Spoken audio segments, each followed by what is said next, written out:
and some more political news from the state. The AIA-DMK's General Council meeting took place at Varnagaram today, and the Queen Bee revealed that a decision on the alliances will be taken soon and that the talks with more than a single party are currently on.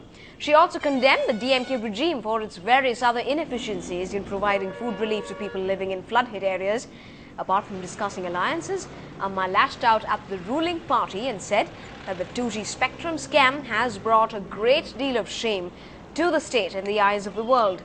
Jayalalitha has also affirmed that her demand for the JPC probe stood still.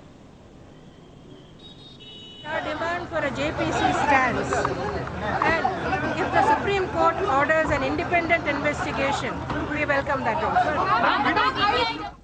Well, our senior correspondent Peer Muhammad joined us from Varnagaram and told us that the numbers and the names may already be on Amma's desk.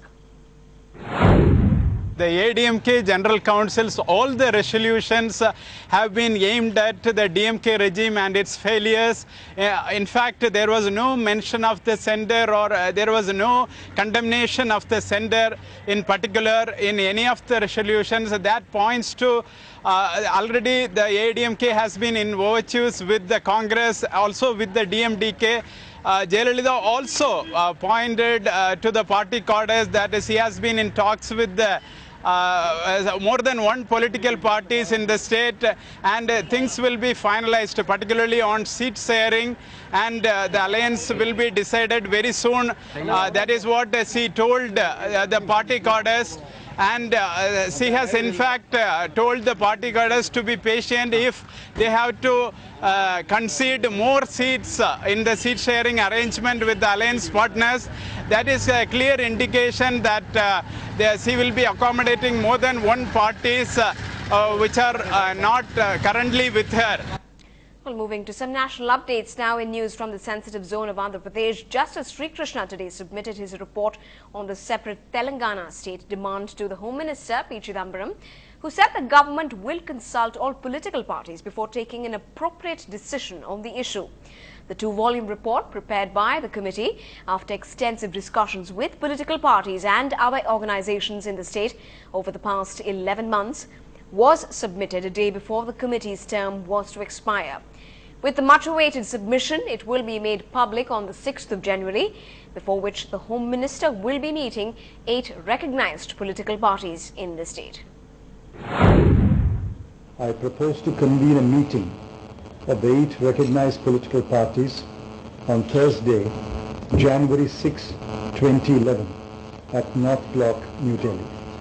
Letters inviting the political parties are being sent today.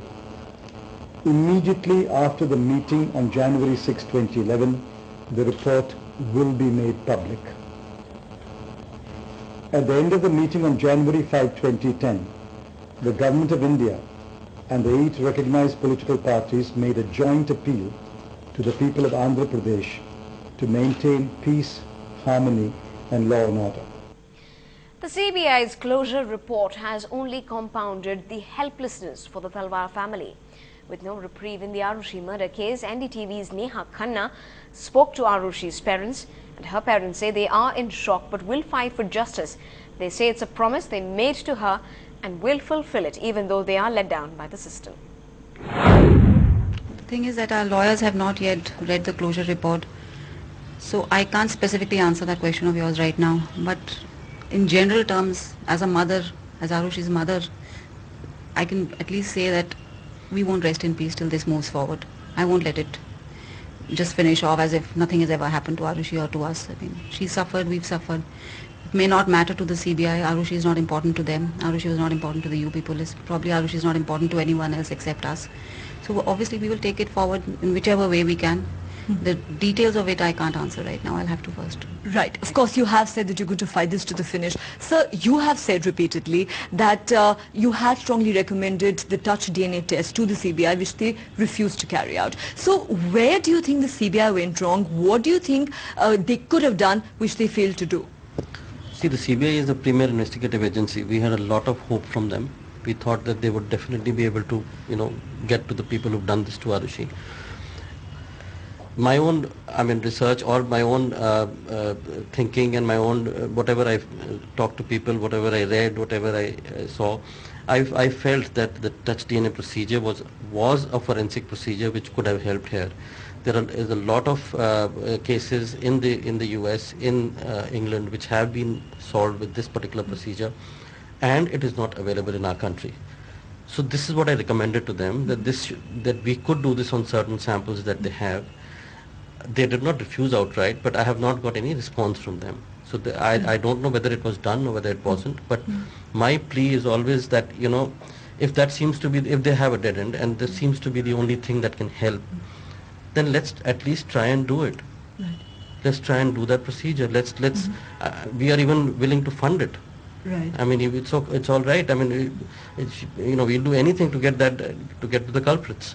So another question I want to ask is, where do you think the case goes from here? Now, this is the premier investigating agency of the country, as you pointed out, that has filed a closure report, throwing up its hands, saying it can't do anything else now. So, sir, even if, say, the case were to be reopened, it's the same agency that is going to reinvestigate. So, do you have any faith left in the CBI? Do you think there's any alternative to the CBI? As of now, we don't have an alternative, but we will talk to our lawyers. We will try and figure out how this can be moved forward, and there has to be some way. How can you just let this be? Well, a family, they're only hoping that justice will be delivered soon. Now, still ahead from being houseful to the blockbusters, did Munni and the one whose name was Khan make it to the top 5? Find out when we come back.